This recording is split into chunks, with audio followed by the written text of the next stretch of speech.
Hello, I'm Bernie Wong, Movement Building and Research Lead at Mindshare Partners, and welcome to our monthly roundup of all things workforce mental health. Mindshare Partners recently published a report looking backwards and forwards on mental well-being at work.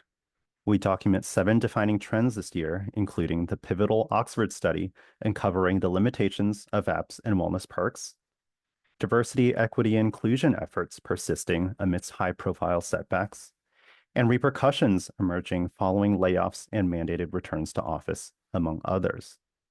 We also identify 5 predictions for 2025, from the growth of what we're calling the new workforce majority to involving responsibility for business and nonprofit executives around workforce sustainability. A recent Harvard Business Review piece covered the shortcomings of wellness efforts that focus on individual solutions rather than systemic or company-wide ones. Individual efforts often overlook the root workplace causes to mental health challenges, are often seen as performative, and just aren't all that effective.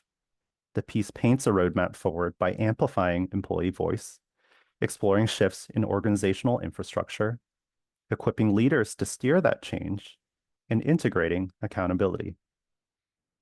A global survey of 13,000 workers found 75% of frontline employees are feeling burnt out, with over a third of Gen Z frontline workers considering leaving their jobs as a result. The solution is not a new AI tool. Instead, the top 3 most important factors job candidates look for are pay, work-life balance, and flexibility.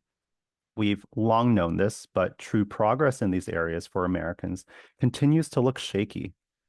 A more sustainable future for workforce and workplace hinges upon continued investments in these 3 pillars. Finally, a recent piece in The Atlantic covers what many Americans are feeling leading up to our upcoming election: anxiety, fear, isolation, overwhelm, and hopelessness, particularly among historically marginalized communities. The piece argues that these emotions are a normal and natural response to big happenings in our country.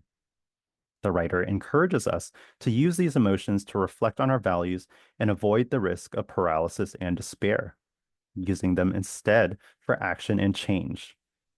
Remember that Tuesday, November 5th is the last day to cast your vote if you haven't already. Here's the voting for a mentally healthier future. That concludes this month's roundup. As always, everything is linked in the comments below. Follow Mindshare Partners or myself to stay up to date on our future roundups. See you next time.